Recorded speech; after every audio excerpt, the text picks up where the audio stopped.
Hello and welcome to Creating Canon with your hosts AJ Hamilton and Cabot. Yay! Hey Cabot. Hi. Cabot. Hey Cabot. Cabot. Cabot. Cabot. Cabot. Cabot. Cabot. Cabot. And Nicholas C. Pappas. Yeah, that's me. That's me. What? It is you, and you are not Tarl Cabot. I am not Tarl Cabot, because if anything, I would change my name to Carl Tabbitt. Because that is a person's name. Yeah, Tarl Cabot is a person's name too. No, it's just not a person I would want to know. That's very true. And if you're wondering what the fuck we are talking about, we are also wondering what the fuck it is we just watched. Yeah. Which was The Outlaw of Gor. AKA Gor II. AKA simply Outlaw.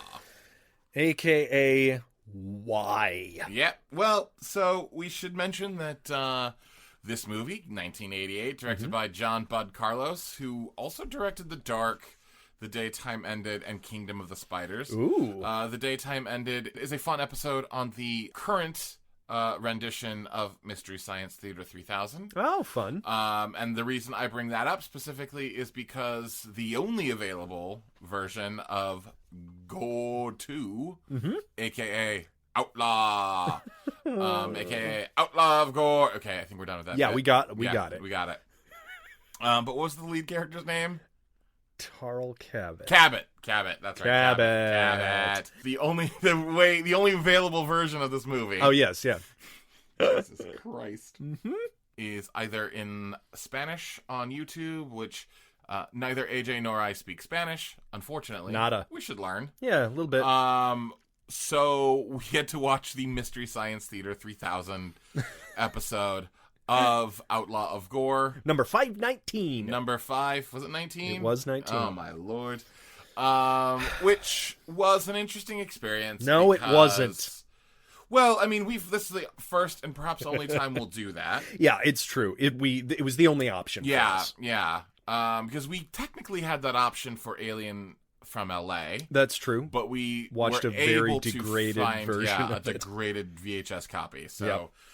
It's available on YouTube. If you want to watch it. If not, we took the bullet for you. Yeah. We'll go in as much detail as we feel is needed. I am your bodyguard. Yeah. I hopped in front of that sucker. So here's my issue straight off the bat. We should do the plot line. No, that's ridiculous. Go ahead. So here is the plot of this movie. All right. Cabot is back on Gore. Cabot is accused of murdering the king. Cabot is an outlaw. Cabot. I actually fell asleep, so I don't know what happened during this part. Right. Cabot. That's about right. Yeah, that sounds right. I'm pretty sure that 75% of the dialogue in this movie is the name Cabot. We just now, as many times as we said Cabot, I don't know if we hit the number of times Cabot was spoken in the first 10 minutes of the movie. No. It was spoken more than 55 times in the first 10 minutes. I think just by Watney, his friend from Earth. And if you do the math on that really quick, if it's over 55 times in 10 minutes, that is 5.5 Cabots a minute, which means there is one Cabot for every approximately 10 seconds to start the first 10 minutes of this movie. It's like a fuck in a Quentin Tarantino movie. Right. Yeah, or a Mammoth play. Yeah. And it's the exact opposite of nice things said about women in a Mammoth play. Because in his entire career, I think we may be at still 0? Yeah. Maybe 1? I don't know. Maybe 1. Hey, yo, take that, David Mamet. We're tearing you down. Yeah. What are you going to do about it? Obscure play references. So there's that, but there's also... So this is a sequel to Gore. Yes. Which shot at the same time. At the same time. Just like the Lord of the Rings trilogy or something like that. Which I think is really important to know because there's no way this movie would have been made if it was just banked off the back of the first one without shooting the second one right away. Well, and also I think that they may have realized what sold about the first one. Now, I'm not an apologist or even a big fan of the first one, but honestly, if they had gotten a reaction in any way, done any sourcing of their fans, if they had any, they would have not made it this way. I completely Cabot. Cabot. Yeah. Yeah, I Cabot you too. Yeah. So my biggest problem with this is that at the end of the movie... There was more than... Oh, no, my biggest. Oh, I see. I have many problems with this movie. Got it. But the end of the first one, go back and listen to our episode. The last 3 minutes has Jack Palance in it. Yeah, who got third billed in the first movie, and he doesn't show up until the last 3 minutes, which is insane. Exactly. And he is featured fairly prominently in this.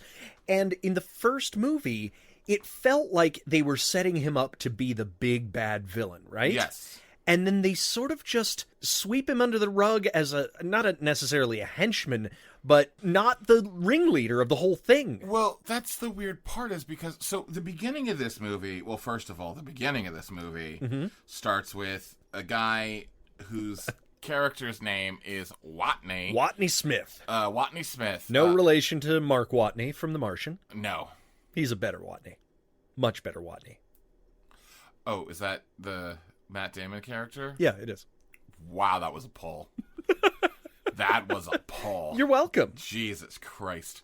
He made poop potatoes. He did make poop potatoes. And, I mean, that's kind of what Gore is. Yeah. Podcast over. Goodbye. You're welcome. See you later. Thank you, everybody. Good night. Lights down. See you later. Bye. He's played by Russell Savadier. Yeah. Who was in... Actually, he's a canon staple. He was an Alien from L.A. He was in Journey to the Center of the Earth. He was in African Express.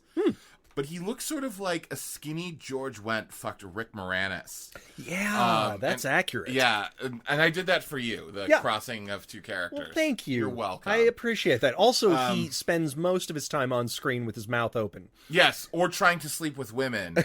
And he is gross about it. He walks up to a woman, he's like, "Hey, baby, what's your sign?" "Whoa, let me guess. Yield? All right, I'm moving on." And I was like, wow, this guy... knows who he is. I love that we open on him and not our protagonist. Or wait, what was the protagonist's name? Tarl Cabot. Cabot? Why didn't you tell me that before? But we follow Watney for an inordinate amount of time at the beginning, and then he sort of drops off the map for the entire second act of this movie. Well, second and third. Yeah. But, you know... It feels like an inordinate amount of time, but we really do meet Carl about a minute and a half into the movie. I guess. It just... You mean Cabot? What did I call him? You said Carl. Carl? I know that you wish his name was Carl, but it was Cabot! I forgot. I wish that someone would have said something to remind me. And then the amazing part is Cabot is sitting there and his ring starts glowing. And he looks at the ring and we do the whole previously on Gore. Oh my god, that was so long. Encapsulates the first movie. Yeah. But the weird part is I felt like it did not encapsulate the important parts of the first movie. No, it was just like random clips from it. Yes. It was like, this is what we had on the cutting room floor. Right. It doesn't, you know what, fuck it. You could have shown the trailer for Gore and it would have made more sense than the clips that they used. Oh, boy. And this is when we find out the old man who I thought was the king, right, which wasn't the king. No, this is the elder. The elder. Yes. Because, again, if you remember when we talked about Gore, we were so confused about the king and the elder. Marlenus the king. Marlenus the king, and then the elder. The good news is this movie... dispatches with them pretty quickly. Yes, they're both dead within the first 10 minutes, so we don't have to be confused over who. Because also they keep trading hats. Not trading hats, but they both keep changing their hats. So it's like I don't know. I'm sorry, did you call those things hats? Well, like hats or headdresses, ornaments, or the things that you put on top of the tree toppers. Yeah. The Jesus Christ, this movie. What I was going to get at is the whole scene where, like, this was this was in reference to the Jack Palance thing. Sure. Because the elder is like, I need to bring Cabot back. Sure. So he rubs the homestone, which again, he's oiling it up. Episode, yep. To get him there because he knows that Jack Palance is evil. Is a bad guy. Is a bad guy. He needs some help. Which I thought was the king. Right. Oops. Right. Oops. Turns out the king doesn't know anything. Yep. Well, no, he does. He does actually know, because kind of. The king just knows. He's sort of like Palpatine. He's like, I feel a disturbance in the Force. I feel a disturbance in the Force. Well, and or maybe that was the elder. And again, I just don't really know who knows, man. So at the beginning of the original Gore, yes, he starts out and he has the ring in the same way, and it starts glowing in the same way. But he doesn't know what the ring is. But he does not know. Movie. But he starts driving just as he does in this one, but he drives in his car with Watney. In the first one, he drives his car down a rainy road, and there's actually a crash. Yes. And we see... Does it explode or no? No, it doesn't explode. But it crashes. But it does a little bit like a spark. It wasn't like an explosion. Right. It was just some sparks. At least we got to see it crash and everything like that. In this one, we just see them drive away from the bar, the Pullman. And Bill? I believe it is. Yes, Bill or one of his less successful siblings. Yes, and they just Draft pull away. Pullman. That's a good one. Thanks. So they drive away, and the next cut is them crawling over a dune on Gore. It's like, wow, you just gave up. You blew all the budget on the first one, huh? And Cabot is so happy to be back. He's like, oh, I'm in Gore. Woohoo! And Watney's like, Cabot, where are we, Cabot? Cabot, what is going on, Cabot? And if he had just answered like 5 of his questions, maybe we wouldn't gotten so many Cabots. I don't know. Who knows? It's just... But then he goes on to be welcomed by his entire... Whoever he knew from the first one. First, he actually has to fight some randos in the desert. Oh, of course. And murder a bunch of people that Watney is just like... To get a sword, you know? Wait a second. This seems odd. You're murdering folks. You're my friend. Also, again, every single murder is... sword under the armpit, just like you would on stage, or if you were 6 years old. Yes. Wow. Jesus Christ. Super good. And then Cabot comes back and everyone's excited. Yay, Cabot. There's just a bunch of weird dancing for like 10 minutes, just like the first one, yeah. You can't have a movie in this. It's the Showgirl review. Yes. And there's like this one interminably long scene of just people looking at each other. Just one interminably long scene? Well, no. I was thinking the dancing scene includes afterwards people like Cabot will look at Talena, and Talena looks at Jack Palance, and Jack Palance looks at Lara, the new queen, and the new queen looks at Cabot, and Cabot looks at Queen Marlena, or King Marlenus, who then looks at Watney, and then Watney looks at all of them. Yeah. It feels like that's 90% of this movie, though. Yeah. Is just odd looking at people, at people over dunes or down in places, and my God, and Talena, this is slow. Who is Marlenus' daughter, who is Cabot's love interest. That's why he's so excited to be back in Gore. Yeah. Because he's back with his woman. I don't know why he ever left. Yeah, it's a great question. Honestly. I don't know. But out of nowhere, for no reason, she's like, I don't trust Lara. Yeah, it was as if she had also been gone for a while. Yes, although she had been living there the entire time. Yes. So I don't get what the attitude was. Is like, you know what? Oh, fuck that. There's something odd going on here. Hey, you know, Cabot. Cabot, have you noticed anything weird? Have you noticed Cabot? I mean, I would tell you if I had noticed anything weird, but I really haven't. I haven't been around. I've just been here the whole time. Hanging in my room. Yeah. Ugh. Also, Is she your girlfriend?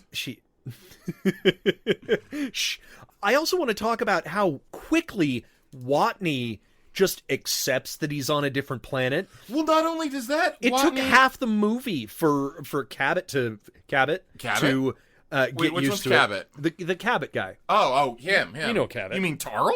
Tarl. I mean, he's just in it. Granted, he gets like a shave and a haircut, 2 bits, and like a massage by all of the beautiful women. Slave women and whatever. I don't know. Again, at this point, I wrote down. Oh, we forgot to mention that in this whole thing, they bring out some wine to celebrate Cabot's return. Oh, and our favorite character's back. Yes, Hupp, who was the little person. Yes, Hupp rolls out of the wine barrel, and they're like, "Oh, yeah, he's that drank all of it or something." Which, remember, in the first movie, he appeared out of a backpack. He was like stowing away. Yes. Oh my God. I wrote down, I'm still confused as to which old man is which. Mm-hmm. And at this point, so Watney not only is just cool with being on this planet out of nowhere. Watney also, for no reason, the queen comes up and she's like... She seduces him. Well, hey, how do they make love on your planet? It is different than mine? Yeah, I didn't... Let's find out. And then she, like, fucks him. And then, like, cut to... Palance and Lara, the queen, making a dry ice potion. It was bubbly. It was dry, bubbly icy. And smoky. And it's definitely a poisonous concoction. You would think so. That she feeds... To her husband. Marlenus. Marlenus drinks it, drops it, and he's like, oh, and he falls down dead. Mm-hmm. Right? Yeah. And then... I thought so. Unless it's a sleeping potion, which we never really got But clear. Why would you just give a sleeping potion? If you're gonna put something in a drink, yeah, exactly. Yes. And it's not like they're in a civilization that can test the drink afterwards. Yes. Yeah, just poison the guy rather than poisoning him and stabbing him in the back, which is what she eventually does. She also has no escape plan. She just rushes out. It's not like she has somebody to pin it on. Yeah, well, that's the problem. She runs out and says, somebody's stabbed the thing. And out of convenience for the script... Yes, Cabot was going in with Hupp to ask for Telena's hand in marriage. Yes, exactly. And then... oh my God. This movie. And so he flips Marlenus over to check if he's dead because he has a knife in his back. Pulls the knife out. Holding it. So, of course, people walk in and they're like, hey. Oh, well, I guess you must be the killer. And honestly, that's when Laura, the queen, realizes it too. And she like, oh, how convenient that I have somebody to blame it on now. It's so weird because, first of all, none of it makes sense because Cabot is this, like, great hero to everyone. They love him. So when he shows up and just kills the king out of nowhere, they all believe it. Plus, when Laura goes running out of the room, she's not like, Cabot is stabbing the king currently. Yeah. She said, the king is dead. The king has been stabbed. Yeah. Nobody's very good with the logic in this world. And then what makes it even better is Watney comes running in, and Laura's like, Cabot did it. And Watney's like, oh my God, you bastard. How could you that's fucking probably do that? True. Oh, you definitely killed him. He's like, but we're friends. And he was like, no, but she's got a vagina. Yeah, she slept with me. let me see it. And I'm going to... He stupidly thinks that, well, since I slept with her once, now I'm going to be king. Yeah. Instead, they throw him in... Well, what I thought was when they led him away, I thought they threw him in like a pit and killed him. Yes. But he apparently is just locked up. Is locked up. Well, that was a weird section, too. Mm-hmm. Well, actually, what happens before that is the king was dead, and I looked at AJ and I was like, well, now it's going to be easy to tell who the elder is, because the king is dead. Yep. And then 4 seconds later, they kill the elder. Yeah, she, Laura, like, grabs one of the guards' swords and just stabs him. And at that point, the guards weren't like, wait a second. This seems... Hold on. Shouldn't have done that. Yeah, he's a nice guy. Okay, cool. You killed the king and the advisor to the king. We watched you do that. Yeah. We don't know if you killed the king, but whatever. And that's when Watney believes he's going to be the king because last night he slept with Laura. Yep. The other thing that I want to point out that I just now realized is there's this whole bit where the elder is telling Cabot, I called you back because I don't trust the queen, and I especially don't trust Xenos, who is Jack Palance. I don't trust either of them. And 100% they're going to do something. Right.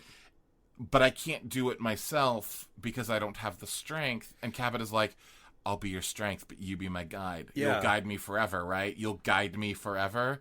And the elder is like, yeah, I'll be there for always. If they strike me down, I'll be stronger than ever. Did that ever come back, AJ? It did not. It did not. He did not come back as a Force ghost. No, he did Nothing not. happened. He didn't pass on anything. And so... But the good news is we didn't have to worry about which old guy was which, because the only goodness. old guy left was Jack Palance, and he's pretty recognizable. Yeah, it's with that stupid-ass hat. Sort of like the Democratic... like all the old guys dropping out, just all gone. Then yep. It's just like now we know exactly which old guys. Two old guys there. Here's my problem. You look at Here's your problem? Here's yet another problem.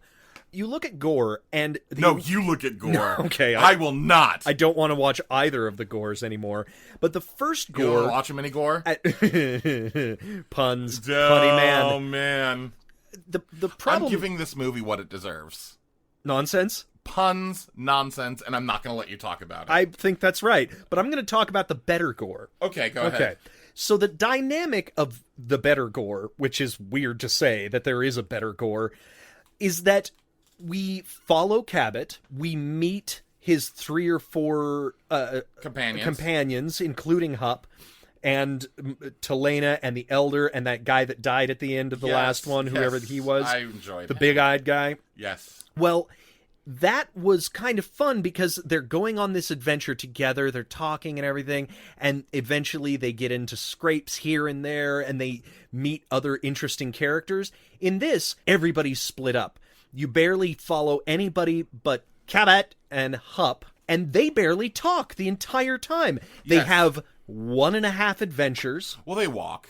They walk a lot. Yeah, that's very true. A lot. They have like 1.5 adventures, barely, and they've also got a guy. We see his butt, the little guy's butt. We see that a lot, several times. It's true. Like straight up cheek action. Well, and a little bit of like. Yes, we've true upskirting. Yeah, it is. Yeah, I mean, we don't see butthole, but we definitely see the walls of the crack. We get intimate with little Hupp. Yeah.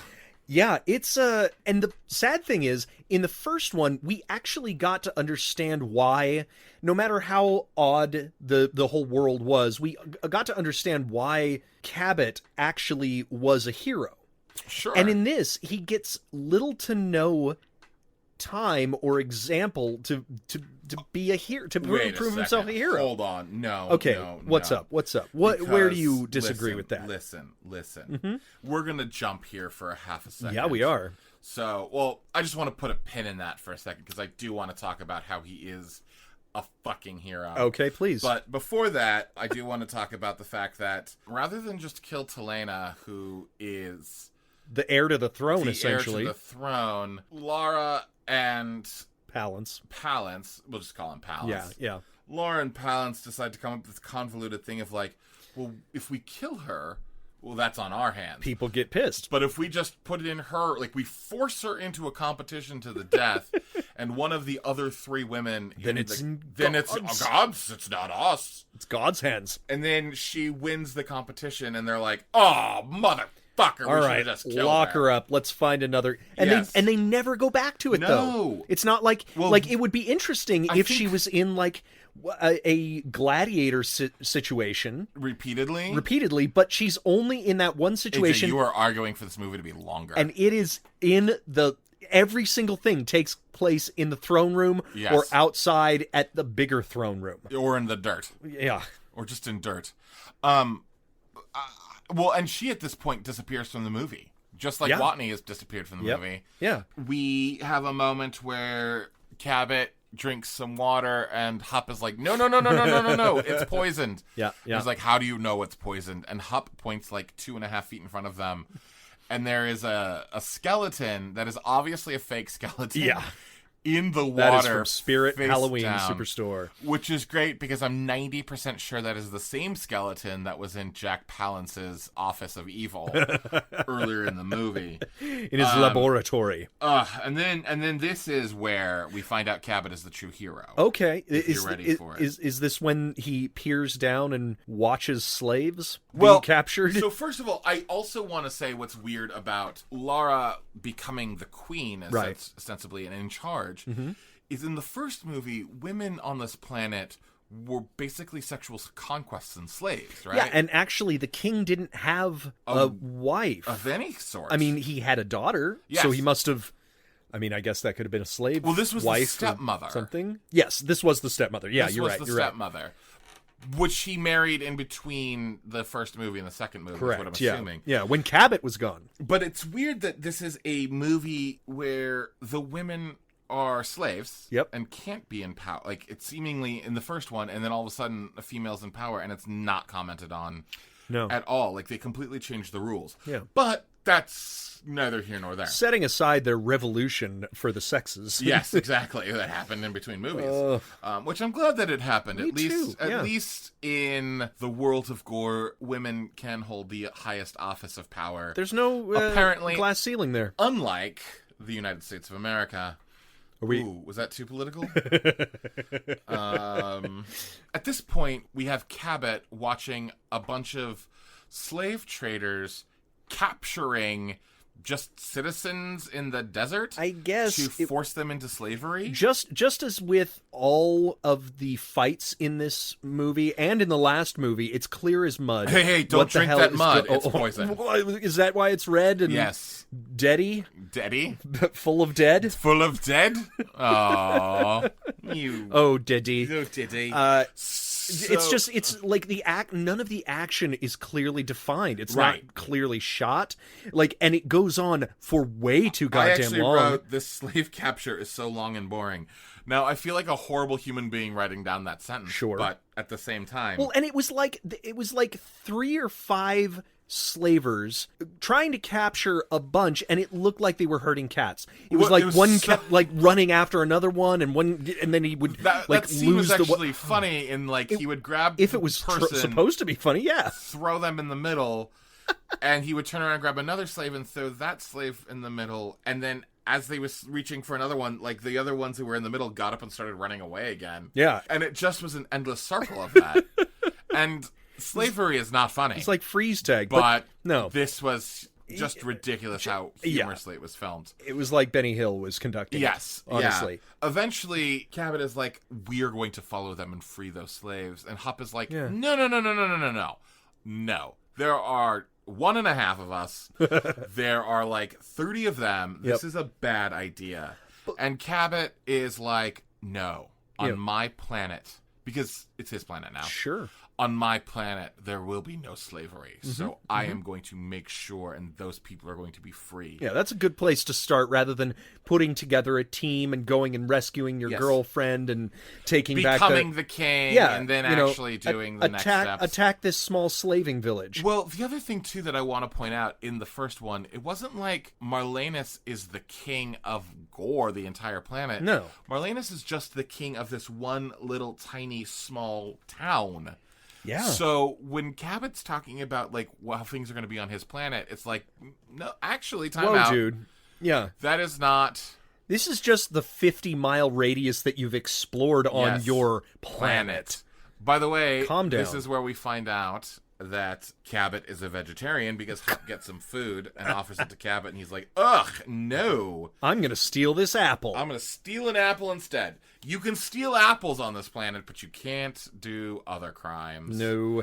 And also, all of this time, he is being hunted by the hunter. And the hunter is not allowed to kill him. Right. Which is, I think, one of those things where, for character, it doesn't make any sense whatsoever. No, not at all. Because why would she care? Right. Why would she just wants him dead? Yeah, Lara's the one who sends the hunter. Yes, exactly. The queen. So as the hunter is trying to hunt down Cabot, Cabot is again going to the slave place and it takes so long. He watches them sell from 9 people, and he watches from multiple vantage points, moving closer along the way, and there's no reason why it should be this goddamn long. But here's what ends up happening: Cabot does become a hero, and I think the hunter's more the hero in this one. But go ahead. So so this is where Cabot rushes in to break up the slave trade. Yeah. As he's trying to break it up, the hunter throws him a sword because if the slave traders kill Cabot, the hunter does not done his job. That was actually my favorite turn of the movie. That was a pretty good moment. When you pointed that out, I was like, yes, of course, he does have to. And that would have been an amazing team up, actually. It could have been a lot funner. In a better movie, you develop that part of it. Where the hunter comes in and actually fights side by side. Yeah, and also... Cabot's like, who are you? And he's like, just a buddy. Or he either does that, or he admits the truth to him, and he's like, listen, I'm going to get you back there, but I'm going to get you back alive. Yes. And so there's that animosity towards them through the whole thing. But no. But Cabot is a hero, and here's why I say he's a hero. All right. Cabot is a hero because he rescues. How many slaves? 1. 1? Yes. 1,000? Nope, just a single slave. Just a single slave. Yeah, he picks the hottest one with the biggest boobs. I mean, that seems logical. Fights for her survival. Yeah. Gets her out of there, and he's like, I've done my job. Also, and this was weird. Oh my god, This was weird because when he does save her, yep, they're at a campfire, and she's like, we should have mentioned, Cabot has seen her several times, and she fights back against every slave trader. She's strong. She's strong. Yep. She's got some moxie. Yeah. She fights against everybody. She goes with Cabot willingly, and then they're at this campfire, and she's like, well, master, would you like me to pleasure you? And I was like, wait a second. So she didn't think she was being saved. What she thought was, rather than get sold, she was being stolen again. Yet for whatever reason, this guy, she's not going to fight against. Here's my rationale for that. He's not whipping her. So, grass is greener. I guess, but Jesus. No one was whipping her originally until she started fighting. Yeah, but he doesn't even have a whip, so... That's true. He is whipless. There you go. He is whipless. He's witless. Oh my God, this movie. And so this is where I thought the movie was going, right? I thought when he escaped, I was like, come on, get to it. He's going to build a group. He's going to build a new group of warriors, and this is going to be the first one, and then he's going to get somebody else on his team, and he and Hupp and the rest of the team are going to go back in. This was 55 minutes into a 90-minute movie. If they had not taken so goddamn long with the slave village... Oh, he also burns down the village, apparently, which never comes back up. They're, like, yelling at... They're threatening him and saying, oh, we're gonna kill that guy. Never see him again. Why? We never see how he goes. Oh, I remember now. And then he never see or talk with the slave girl that he rescued. Yes, they just walk him back because the hunter gets him, surprises him. Well, they do bring the slave girl back along with Hupp. Does she say any words? Well, I was going to say, once they get back, she disappears from the movie. Exactly. Because she was an afterthought. Well, and I think what's actually happening here is they didn't have Talena to be with him anymore. Naturally, because they wrote into a corner. Right, so they lost the TNA opportunity, so to speak. They only had the A of the... Yeah, the little guy. So they needed to then get some TNA back into the movie. I get it. At this point, I don't even know what happened. I just have a note that says Jack Palance is in a different movie. Mm-hmm. Because... Oh, that was when he was just having yet another annoying conversation with the Queen, because he's having... Funny hat syndrome? He's having funny hat syndrome, and he's also having Cabot beaten. Then he's like, no, you don't want to talk to him. He's resting, or he's doing his taxes. Sorry. Oh, no. That's actually... No, what happened before that... Mm-hmm. I wrote down that before that Jack Palance is in a different movie. Because Jack Palance's acting style is very different than everyone else. No, because what happens, remember, is Jack Palance goes to talk to Cabot... Mm-hmm. And then rubs mud in his mouth. I thought they were feeding him guacamole. Gray, gross guacamole. Or gruel. Sure. Is that what it... Because he kept spitting it out and wiping his mouth like, this is disgusting. Yeah, no, and then when they put him down on his knees, they were like, make him eat. Guano? Yeah. Okay. No, he spills the food out onto the ground and says, make him eat it. Are we sure that's food? No, not at all. No, but he did try... One of the guards put it into his mouth. He numerous times put it on his lips as if it was a balm or some dumb thing. And this is where Jack Palance is basically like, I will let you free. I will let you free. But bug eyes. You have to go directly back to your planet. Yeah. You can't stay here. And Cabot, rather than going, okay, and either going back to his planet or saying, okay, and then getting led out to where he can actually do something is like... And punch Palance. No! Of course. I will not. Because he is a principled man, and he is a hero. At this point, I wrote down what happened to Talena, because we haven't seen her in nearly an hour. Right. The Queen wants to see Cabot, and I have no clue why. No, she probably wanted to, like, I don't know, do the same thing she did to Watney, and say, hey, or Watney... Maybe. And say, hey, do you want to be my king? But she never now that I got you that. No, she didn't. At this point, too, there's a great moment where the Queen and Palance are talking about whether or not to bring in Cabot. And when Palance is in frame, and I think it was because of the height difference, but Palance's head is the bottom third of the frame. Oh, yeah. His hat is the middle third of the frame. And then it's just headroom on the top third of the frame. Yeah, that was the worst shot in the movie. That was incredible. And that's saying something. That was Bud. That was somebody gave Bud up. Cardos. John Bud Cardos. You are my hero for that shot. Oh, maybe it was on purpose. Dear Lord. And at that point, Nick had fallen asleep. No, I haven't fallen asleep yet. Okay. Because this is when...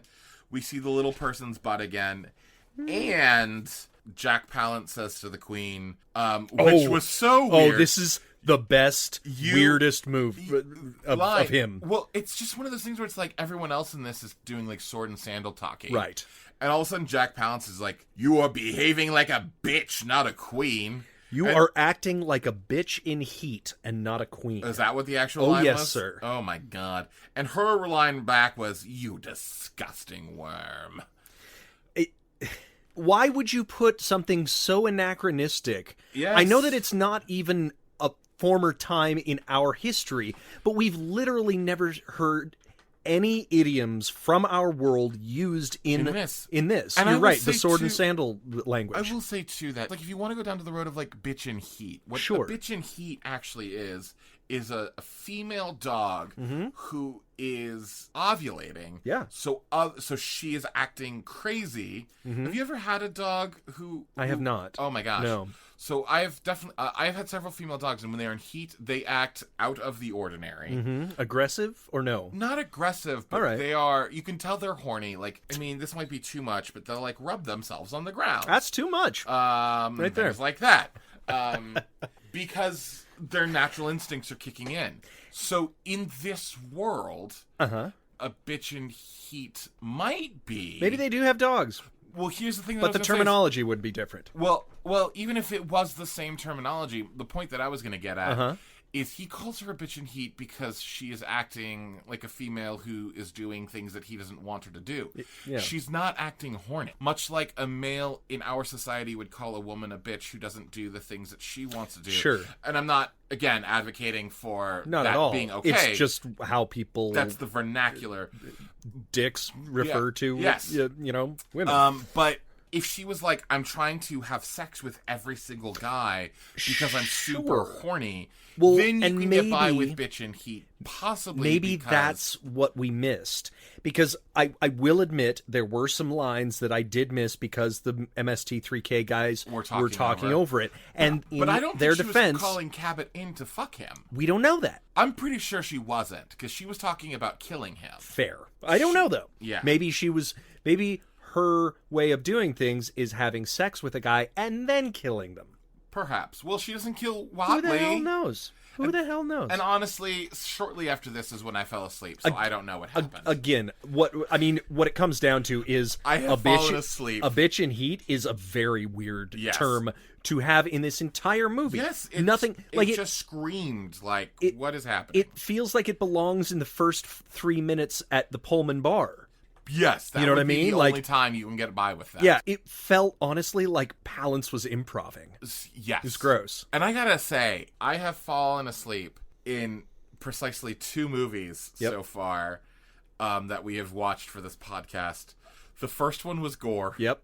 and the second one was Gor II. Because there's always those long bits at the end of both Gore movies. And both times it was like during the climax where they're fighting out of the prisons, where I just was like, I have no clue. I can't. None of this means anything.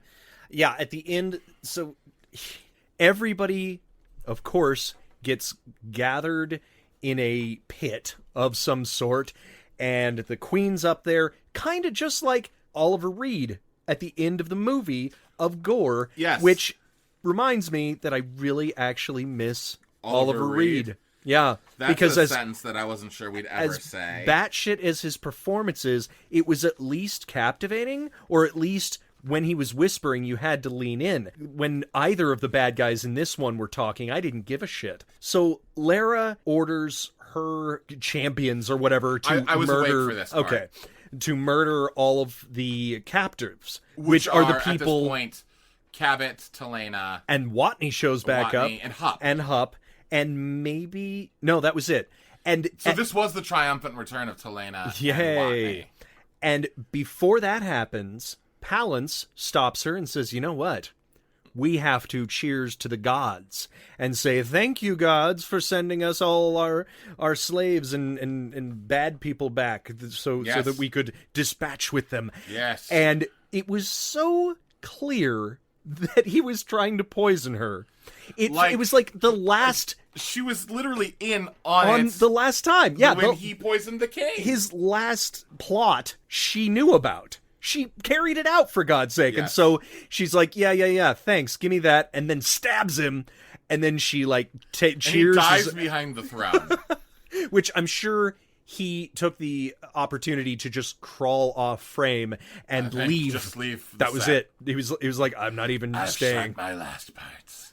He's like if Clint Eastwood had less of a personality. And weirder eyes. Yes. Whenever he really wants to accentuate something, his eyes just bug out. I mean, it's kind of charming in City Slickers. Yeah. Still a little weird. It's still a little. I mean, weird. it's his signature. It was his signature. But turns out, guess what? Our heroes are bulletproof and swordproof and spearproof, and they all take on all of the guards and kill them all, I believe what ends up happening is at some point in here, Watney is just like... He screams out, she's the one who killed the king. Yeah, and it's unclear as to why Watney all of a sudden has changed sides. Or believes that, because he wasn't in there. He didn't witness her. No. Although he did lie for her in the earlier part of the movie. He was like, I was with Laura for every second. No way she did it. But all he knew... Because he thought he was going to be king. But all he knew for sure was that Cabot may have murdered... He didn't know who murdered the guy. Right, but he covered for her in such a way that made it seem like he had to have at least known. Yes. But at this point, he screams out, she murdered the king, and everyone's like, yep. Oh my god, she did! What? And then the hunter... who just happens to be there to get his money, he turns around with his spear and throws a very soft lob at... Was it the hunter? It was the hunter, man. With Jesus Christ. No reason whatsoever. I mean, he got his 30,000 trasks or whatever they call money. I missed that. I was writing down why do they believe Watney at this point. Yeah, but no, he just turns... He lobs his spear softly into Laura's gut, and Laura the Queen is dead. The end. And then it cuts to post-coital making out with Cabot and Talena, and they are talking, hey, how's it feel to be queen? It's great. How's it feel to be king? That's pretty good. Yeah, that's pretty cool. And what was your name again? Cabot. And then he looks over at his ring, the one that transported him, and he's like, oh man, it's calling me. It's like I don't want this anymore. It's like the ring knows that the adventure is over. I don't know. Like, can it sense danger? Well, I think I'm sure it's explained in the books. Is he at that point was like, I'm done with the adventure. Yeah. I've had sex. Sure.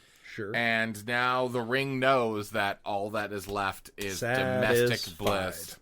And you should never start a relationship with a person on a different planet. Well, I was going to say after going through a harrowing experience with them, because once that harrowing experience is over, your connection was based off that experience, and that experience doesn't exist. Then you're stuck into a situation where, you know, what are you going to talk about? What are you going to do? Well, the whole thing going to be about, remember that time we went on the adventure? Sure. Do you remember Hupp? Remember that guy who died at the beginning of the first movie? Yeah. Do you remember that no one could tell my dad apart from the Elder? What was your name again? I forgot. Can you go back to your home planet? Oh, it's Cabot. I'm tired. And yet, on a world like Gore, there's always another adventure to have, I'm sure. Oh, that's right. Yep. That's right. And so I don't know if we actually see why. Maybe he gives the ring to Watney, but Watney just all of a sudden appears. He's the last 2 minutes, which is a minute and 30 seconds too long. Yeah. Maybe a minute and 50 seconds too long. Reappears on Earth. And is just wandering in the streets. In New York, and he's I like, think what? Ostensibly supposed to be New York. Probably. It was shot in South Africa, but I think it was supposed to be New York. Sure. And he's wandering around, I think probably saying Cabot again. Cabot, we Cabot, where are you, gotta Cabot? get Where it back am I? in. What am I doing here? What's going on? And then he gets dragged. He gets dragged for like 2 blocks by cops down the road who are apparently arresting him for jaywalking. I don't know, and man. wearing a funny costume, screaming, where am I, and who's Cabot? Yeah, he's probably going to the insane asylum. There was a great line, the only one line that I will mention from the Mystery Science Theater 3000 guys, is at that point, when the cops grabbed Watney, they said, we're going to take you down. You're going to have to talk to Golan and Globus. Which I was delighted by. I thought that was a fun moment. Oh, and you know what another fun moment is? The credits? No, when Cabot stopped all the fighting by bending the sword over his knee. Oh my god, he bent a sword over his knee. It was like he was breaking like a twig. Not a twig, but like if you've ever broken a stick or something, you snap it over your knee. But it was a piece of metal. That's the thing, is like a sword. Yeah. Well, here's the thing. And he's not superhero, right? No, he's just a regular Earth person. Exactly. No, but here's the thing about a sword is if you hit a sword over your knee, right? The way a sword is created, it would snap and actually break right. like a twig. It wouldn't bend in half like aluminum, because if you stab somebody with something soft enough to bend, it will bend. Now, but let me ask you this.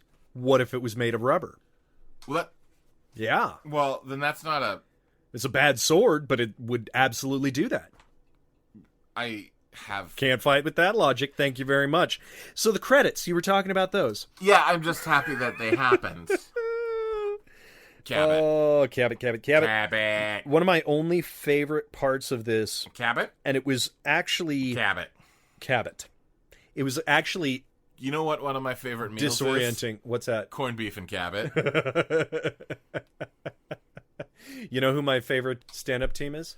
Who? Cabot and Costello. I mean, we've been doing that, so... Yeah. One of the only interesting shots, and it was only adventurous, it was the only thing that felt not typical, was there was a point where Lara, I think, was spinning around Cabot. Oh, but that was a nauseating shot. It was nauseating, but it was taking a risk. Sure. You know what I mean? Like, it was executed poorly. It was risking the vomit of the audience. It was executed horribly. Yeah. But I will say that was the one thing that stood out to me. Every single thing is just a standard boring shot. Shit shot. Yeah. So, would you recommend this movie? No. I mean, even the fact... I honestly, that it was not my favorite MST3K. Like, there are hundreds of them. So, you know, of course I have different favorites. But this one actually didn't even have enough material to joke about. I think, I agree. I feel like they were struggling. I think there was maybe 2 or 3 MST3K jokes that we laughed at. Yeah. But otherwise, it was a brutal damn watch. Slog, man. Yeah. Yeah, this was not a great one. Well... Here's what I have to say about whether or not I would recommend it. Okay, go, please. Cabot. Yeah. That Cabot's. Yeah. Yeah. I would recommend the first one with friends. The first one is crazy enough to watch. Yeah. And, again, we watched the first one a couple weeks back, so my recommendation might have been don't watch it. But if you're forced to watch a Gore movie, choose the first. Choose the first one. Gore the first. Gore the first. You know what? To be fair, I will give this Cabot out of Cabots. Yes. What do you think? Well, it has 55 Cabots out of 1 Cabot. That's true. Yeah, of course. At least, minimum, in the first few minutes alone. And 30 Tarsts. I'll throw that in. Yes, absolutely. God. This was... Done. This one is done. Well, do we have anything canon? Because this is a Golden Globus movie during the Go-Go Boys years. I know. So... It's clear in this one that they definitely cut scenes. Yes. To get it into an hour and a half, probably. To be fair, we did watch the MST3K version, which also cut scenes. That's true. So, but I imagine that even their version was. Yeah, I'm going to agree. Because although there is little to no story in this damn thing. What are you talking about? I'm talking about exactly what we just talked about for the last in 30 the last minutes, 45 minutes, whatever it was. But yeah, I think that the paper-thin story is great. I think... You think that's great? Well, is canon, sorry. Oh. Paper-thin story is canon. Well, I'm going to push back on that, because canon actually often has too much crazy story. That's true. Actually, yeah, I take it back. Okay, the crazy costumes. Yep. That's always fun. Lack of script. Yep.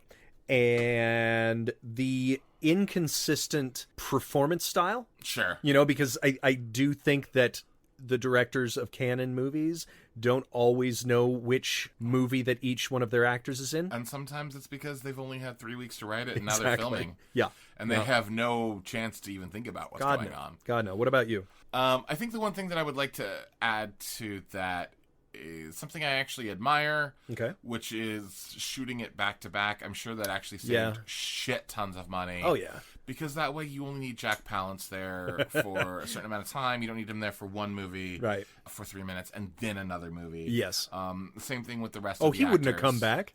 Yeah. If they hadn't had him. And actually, now thinking about it, what is interesting with Telena disappearing for so long and with Marlenus dying and the Elder dying, the only 2 characters that are basically solidly throughout both movies are Cabot and Hupp. That's true. So that's fascinating. I don't know if I would steal that, but that is something to think about. But if you...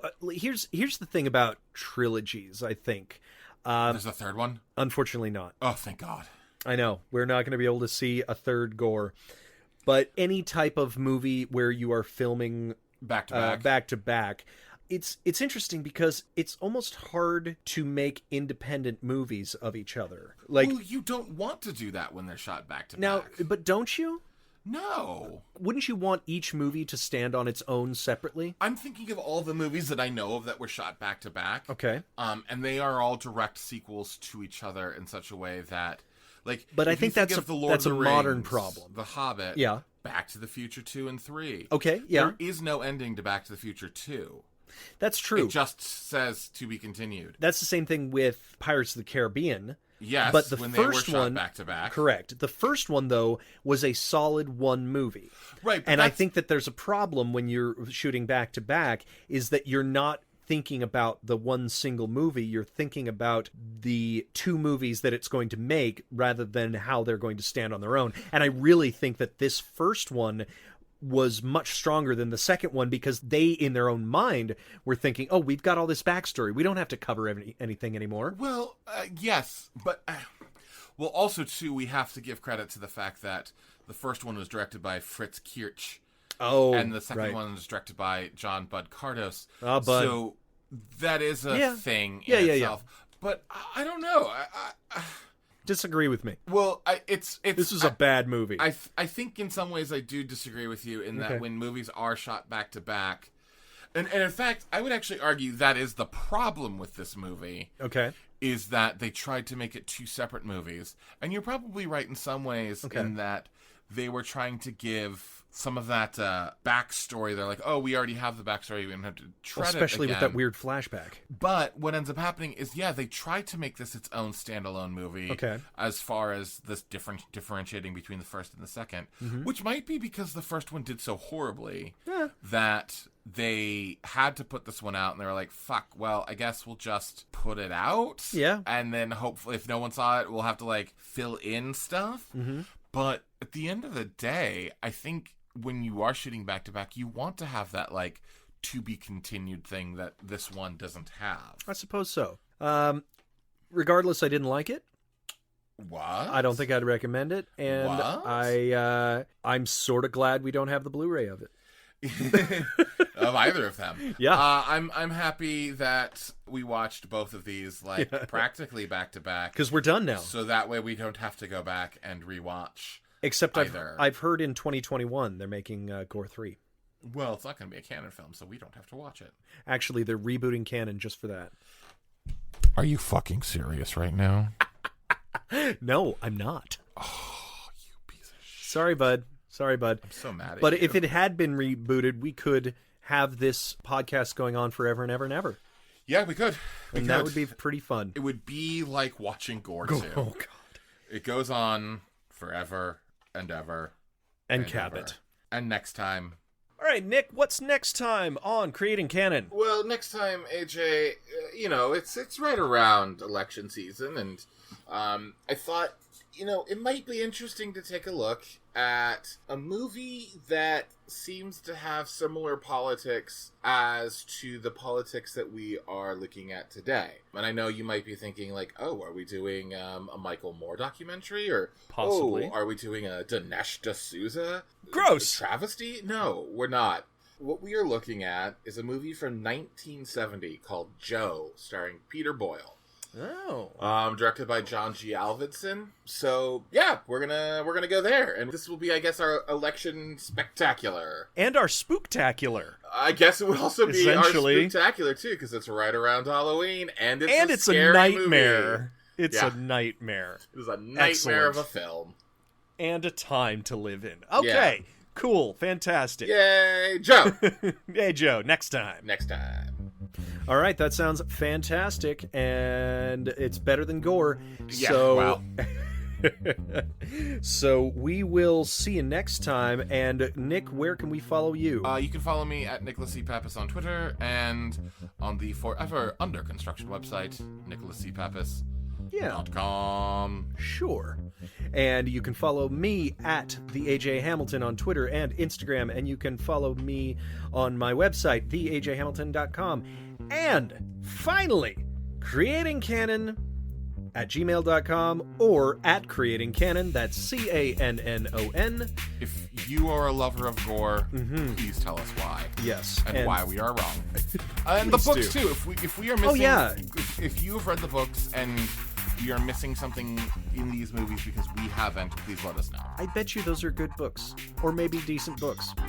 Or maybe okay books. I've heard not great things. That's but fair. We'll see. Yeah. Can't judge them because we haven't read them. But I have seen their covers, so... And that's the easiest way to judge things. Yes. By their covers. And on that note, good night and good Cabot. I'm going to add so many sound effects. What's going to happen?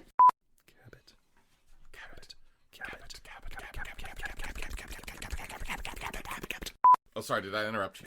No. Oh, no. The Cabot's gotta go. Whoa. Never trust someone named Watney. No. Mike Wazowski. Mike Wazowski. Computer, check out my unit. If you'd like to check out. Computer, remove Nick is a dick from my shopping list. I've checked off Nick is a dick. Computer, add Cabot to my shopping list. I've put Cabot on your shopping list. Oh, the weather outside is... Oh, the weather outside is weather. I'm a professional, too. I don't even know what we were blabbling about. In the last 40 minutes. Yeah. In the last 43 minutes. In the last 45 minutes. in the last 36 minutes, last 24 minutes, and the last 57 minutes. In the last hour and a half. Yeah. You've now been driven insane. I think the one thing that I would like to... That won't show up on your end. And good Cabot. Let's do that one more time.